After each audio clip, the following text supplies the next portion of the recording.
Speaking as someone who grew up in a video game industry full of expansion packs and standalone DLC, it feels weird to once again return to that style of play nowadays in 2020. Aside from a handful of companies like Blizzard, it seems the concept of expansion packs is as dust in the wind, a fleeting memory. Yet here is Destiny 2 reminding us all that there is more than one way to monetize a game. And if it's a choice between annual expansion packs and another loot box economy, I know without a doubt which one I'd rather buy into. Historically, Destiny 2's expansion packs have been kind of hit or miss. Forsaken was pretty good and probably my favorite of the DLCs so far, although the fact that Cayde 6 was not voiced by Nathan Fillion in that final portrayal of the character definitely slightly soured the otherwise mostly enjoyable experience. Curse of Osiris was definitely a letdown, and Shadowkeep was pretty good, but just a bit shy of being fantastic. And I also think we've had another DLC at some point, but I honestly can't remember anything memorable about it. Overall, to summarize and average out all the Destiny 2 DLC content we've gotten so far, it all tends to err on the side of good but not great. So while I was excited for another reason to jump back into Destiny 2 when Beyond Light was announced during Bungie's live online conference, I also felt it was more than fair not to set the bar too high. Now, one of the more controversial changes to come with this newest expansion, and I would argue probably the most controversial change since Cayde 6's voice actor changeover, is Bungie's decision to immediately remove almost half of Destiny 2's existing planets.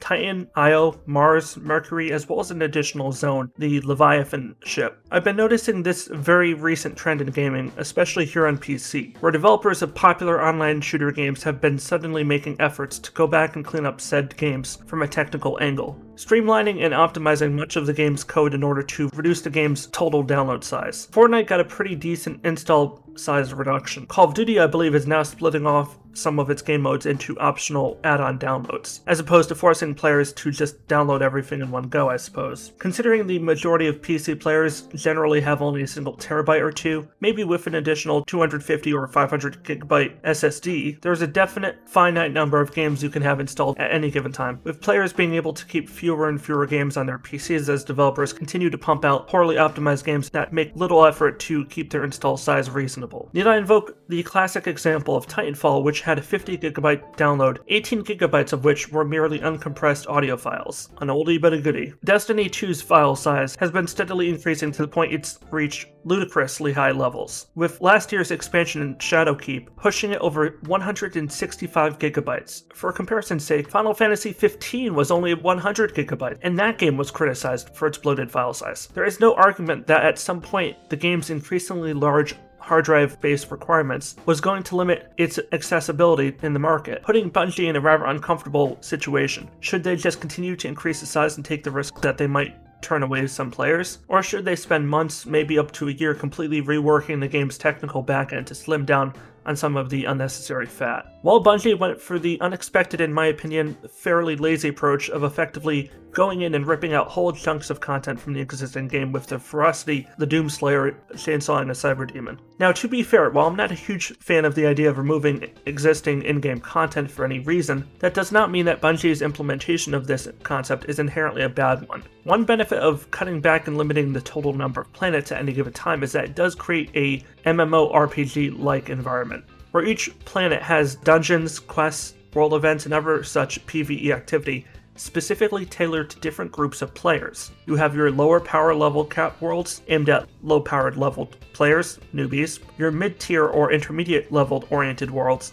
and you have Europa for those sad losers like myself who've invested dozens if not hundreds of hours, slowly, bit by bit, grinding our power level up to nearly the top. Destiny 2 kind of already had this structure, but with the removal of some of the planets and the boosting of all players to over 1050 power level by default, it effectively removes some of the lower power level planets that would be rendered redundant under the new system. Now, I believe when they did that Beyond Light online press conference livestream earlier this year, where they talked not only about Beyond Light but the future of Destiny 2 at large, they did mention that the planets that were set to be removed would be receiving some kind of rework. They even hinted at the possibility of these planets expanding both in size and in terms of what content they offer. Personally, I think this is a great idea. If there's one problem I've long had with Destiny 2's planet, it's that they at times resemble a mirage. On the surface level they look beautiful and expansive, but at the end of the day, you can usually explore most of the map, not including some of the hidden underground dungeons, within your first half hour or hour. It's all show and no substance, for the most part. If each of Destiny 2's now 5 removed planets each got a modest size expansion, let's say roughly doubling their original size at least, with a handful of new patrols, world events, dungeons, and other activities added into the mix, I think that would go a very long way towards extending the longevity of the game. Since these are all existing planets, and since no new enemy types would be necessary per se, and such an expansion wouldn't require much in the vein of new cutscenes, new weapons, or much additional excessive voice work, and they'd probably just reuse most of their existing art assets from that planet for the new areas, it would be a fairly cheap addition compared to the much larger scale of a paid DLC, where the production cost would be considerably higher. Destiny 2, I feel, has somewhat of a Team Fortress 2-like problem when it comes to how they deliver new content. I feel like there's usually this massive spike in interest when a new DLC is announced, and then subsequently released, but then there's a lull for like the other 6 months of the year after a DLC release, when content creation and views tends to dip a bit before the anticipation for a new major DLC release arcs right back up again. Bungie's introduction of seasonal activities and season passes, along with the content that provides, does help keep the attention of the hardcore portion of the player base, but it's not quite enough for the more casual, silent majority of players. Introducing reworked older planets that contain multiple new zones and activities once a year, similar to, for example, how Warframe does their world expansions, say around that 6-month point after a DLC and 6 months before the next one, would really balance out the content cycle for Destiny 2 moving forward. Going back to the new power level increase for a moment, I know Bungie enjoys these max power level increases incrementally, but between the new starting power level of 1050 and the new cap of 1260, it just doesn't feel like enough. I grinded my way from 1050 to 1200 in about 8 hours. I wasn't even trying that hard to grind quickly, I was just grinding at a normal pace. Believe me, I am no speedrunner. That requires more skill, patience, and free time than I possess at any given moment. So if I can breeze upwards from 1050 to over 1200 in that span of time, someone far more competent than I could do it far quicker. I think Bungie should widen the gap between the new starting power level and the max power level a bit more. Say increase the current max power level of 1250 to around 1300, which would equal out to be a difference of about 240 to about 250 power level points, rather than the current difference of basically 200 power level points. If Bungie's design philosophy is still to create incentive for long-term grind, these annual DLCs have to do more than just raise the power level a little bit. On one hand, I don't want Destiny to become a game where everyone has a character with 9,999 power level gear, but something has to be done, something. Otherwise, again, once players hit the new power level by the end of the DLC campaign, they may just decide to stop playing again until the next DLC launches. To be fair, Destiny 2, just like any other online game with similar seasonal events or DLC, will always have that problem with players coming and going, but that can be mitigated to some degree if the developer chooses to address the problem. We're just going to have to see what Bungie does as we head into the new year. I think 2021 is going to be very telling for the future of Destiny 2. One tiny quality of life change I do want to give Bungie credit for is them reworking the speeder bike primarily by getting rid of the vehicle mod that allows it to materialize faster, and instead incorporating that into the new default design. This allows the player to reserve vehicle modification for other more practical rather than passive uses. The bosses in this DLC are, I would say, pretty good, albeit par for the course. I especially enjoyed fighting against a boss in the Warrior quest. Don't ask me to recall the boss's name when it comes to Destiny 2. It's not like they're ever really that relevant to the story, and more often than not, the most interesting thing about them is the actual combat. The boss I faced seemed to follow the dauntless approach of attacking you until you knock down a third of their health, then they run away into a different portion of the map, forcing you to follow suit. Except in addition to that, it also has the fairly routine boss behavior of entering a state of invincibility between every attack phase, requiring you to first eliminate all nearby enemy minions in order to lure the boss out again and make them vulnerable to attack. There were a couple other bosses that were quite decent. It was really only the final boss that proved to be an enormous disappointment, but we'll get to her in a good time. But it's not only the boss fights that tend to be a mixed affair. There are a handful of missions that feel like deliberate time wasters with no practical application in mind, other than to artificially pad out the total playthrough length of this DLC. Oh, you think Marvel's Avengers is the only online RPG in 2020 to have have pointless and overly simplistic objectives? Do you enjoy nothing more than mindless missions with zero story and just involve traveling across a map and then camping out in a small stretch of land just to eliminate a few hordes of enemies, only to then spend possibly minutes at a time waiting for their replacements to spawn in so you can eliminate them too, just to collect a handful of entirely meaningless quest items? Well, fear not. Destiny 2 Beyond Light has you covered. How many times do you go about hunting the Fallen, as if we didn't already do enough of that nonsense in Destiny 2's Forsaken DLC? Oh, that's right, in Forsaken it was the Score, not the Forsaken, but honestly, who can blame me? It's not like the Destiny 2 races stand out that much from each other. At least in Forsaken, there's a bloody good reason for this. The Score were at least a new variant of the Fallen, so their notably large role, as well as the rest of the Fallen being prominently featured in Forsaken, was understandable. Here it just feels redundant. Destiny 2 is designed from the ground up to be a looter shooter with a lot of emphasis on excessive grind. If I'm going to grind for weapons and gear, which already can be a tedious process, at least give me and the rest of the player base a little bit more variety in terms of these annual expansions. I don't think it's too much to ask for at least 1 or 2 new enemy types per race per DLC. And again, I'm not saying we get 1 or 2 new races per DLC. I think the number of enemy races right now is acceptable, not preferable, but acceptable. What I would prefer to see added are more different kinds of existing enemies, different attack behaviors, different weapons, different model designs, different animations. There are far too many enemies that, despite looking a little bit different, attack the same and in general act the same. If Bungie can find the time to add in a couple new bosses for Europa's world events, I'm pretty sure adding in a handful of new minor enemy types per DLC is well within their capability. And since most of the existing enemy races can be found on multiple planets across the Destiny 2 universe, any new addition to the existing enemy factions would have potentially broad-reaching effects. I could be wrong, but I think I only counted 1 or maybe 2 new enemy types I haven't seen before.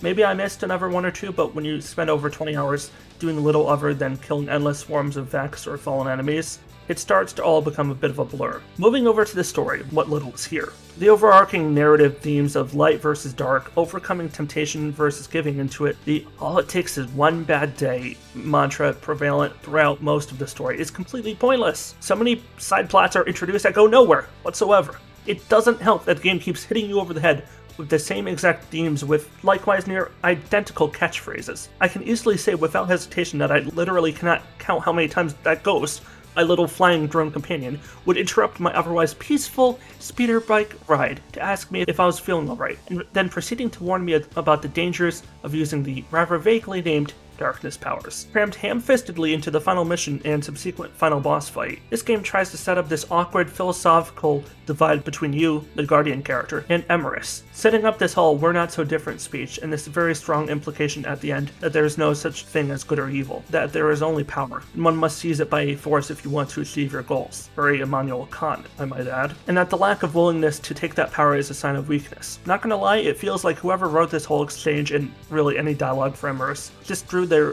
primary inspiration from both The Killing Joke and Harry Potter and the Philosopher's Stone. And for those wondering why I referenced those two specifically, Joker's one bad day speech and Voldemort's nifty little quote about there is no power, there's only, no, what's the quote again? Oh right. There's no good and evil, there's only power and those too weak to seek it, are what comes to mind for me whenever I hear Emrys speak. The story introduces so many potentially interesting plot points that it does absolutely nothing with. To continue on with the Ghost companion thing, Ghost keeps inferring how your continued use of darkness abilities increasingly limits his ability to bring you back to life when you die, since both you and he draw off light-based power. They also repeatedly have Ghost saying stuff like, whatever you choose, I'll be with you every step of the way. I got the feeling, and maybe this is just my instinctual, self-fulfilling need to craft a better story than what's being presented to me, but I get the feeling that our character was going to end up in a near-death situation where our light has abandoned us, making it impossible for us to be resurrected, and we're about to be eliminated by Emrys. But then Ghost flies in and sacrifices his light to us, giving up his, I don't know if you could call it life, but life, to buy us a second chance at defeating Emrys, driving the darkness out of our character, leaving character without both light and dark. Player would then have to face off against Emrys without any light or dark-based abilities, and without Ghost at our side, our HUD display would be compromised and staticky, and all we'd have to work with is whatever weapons we, the player, brought along for the ride. We'd then somehow defeat Emrys, proving to her that her way is wrong, that there is more to just good and evil, more than light and dark, that humanity's role is finding balance between the two. The player would then reclaim the light power Emrys stole from us, and in doing so resurrect Ghost. The rest of the story's conclusion would play out the same, but this time with a lot more meaning. I'll admit my ending is a lot it sounds pretty campy on paper, but honestly, it makes way more sense than anything we see here. Also, Destiny 2's entire story is kind of campy, so kind of fit right in, to be honest. I could go into way more detail trying to fix Beyond Light's oversimplified and sporadically underwhelming narrative, but my only point here is to illustrate that Bungie, who we know for a fact can produce fairly high caliber storytelling in their games, really seems to drop the ball here. They seem obsessed with trying to set the foundations for these incredibly macro-scaled, interwoven storylines. But when you actually look at any of these interconnecting story threads, they just don't hold up upon closer examination. It's kind of like how I feel about the first Michael Bay Transformers film. I enjoyed it, it was a very good popcorn movie, that on a surface level had a lot going for it, but never in a million years would it be considered deep or intellectual in its nature. For the life of me, I do not understand why so many diehard Destiny 2 fans keep coming out of the woodwork to defend this game and its completely pointlessly contrived and poorly delivered narrative. This DLC story makes The Rise of Skywalker look like a cohesive masterpiece, and by all rights, there is no ungodly reason why that should be the case. Going back though to the final boss in the Beyond Light expansion, what can I say? Emrys, or whatever the hell her name is a complete and utter joke. 8 or 9 hours of build-up, interrupted periodically by me venturing off the beaten path to go do some public events or dungeons in order to grind for loot, and then I finally come face to face with Emrys, the boss who, like really every boss in any of the Destiny 2 campaigns, was teased in basically every prior mission, every cutscene, every NPC interaction until finally you overcome every obstacle in your way and come face to face. I have little hesitation in venturing to say that I have literally played world events and patrols that took longer than this quote-unquote final boss fight. Emrys has 2 boss fight stages. One is a decent length for an opening fight, but the second one the second one is where everything just becomes really funny for all the wrong reasons. You know what? Just for the sake of it, because sometimes you need to see things for yourself to get the full impact, I'm going to roll a completely unedited clip of the second and final stage of the boss fight. For the record, I'm not using any exploits whatsoever or otherwise trying to speedrun anything. This is my first and only run at playing through this confrontation. I will tear the darkness out from inside you. How dare you get in my way? You are not flesh. The darkness is mine! However you do this, it does not matter. I will still tear you apart.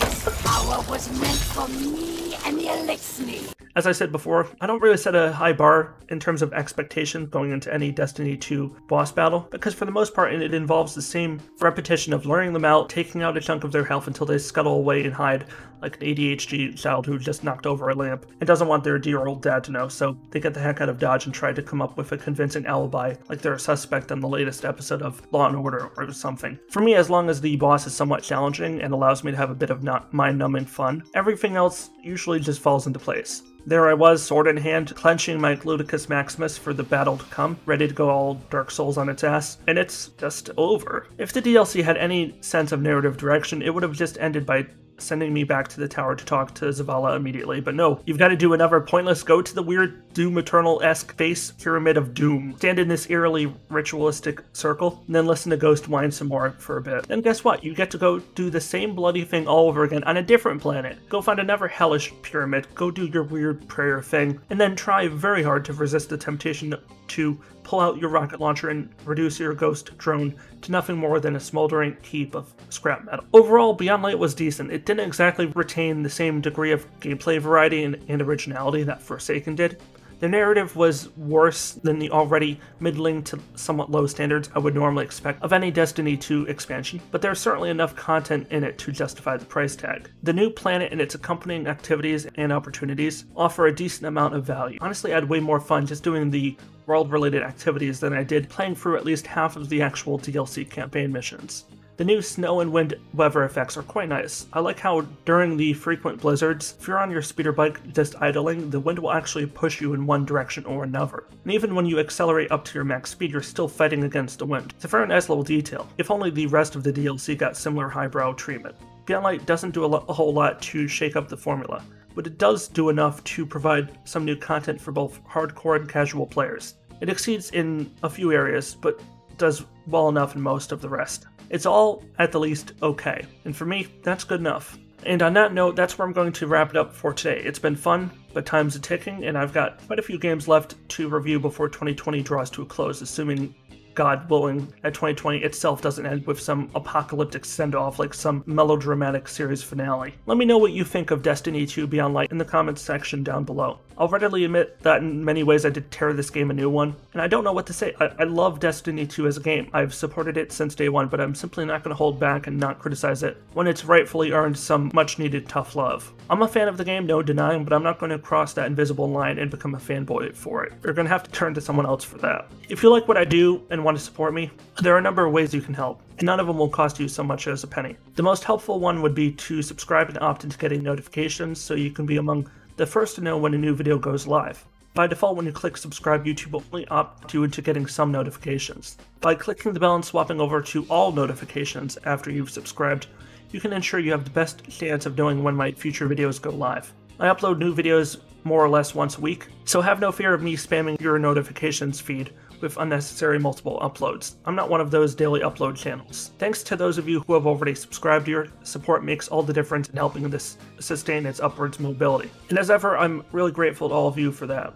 My channel is now on pace to hopefully cross 1,000 subscribers by the end of the month, and that still blows my mind. I didn't want to get my hopes up, but yeah, it's looking pretty likely, and really blown away by that. I'm already planning a little end of the year send-off video to discuss my plans for the channel in 2021. I've got big plans for next year, so I recommend you stick around to see them play out. This is WarriorDan signing out. Stay awesome, everybody. Stay safe and peace out.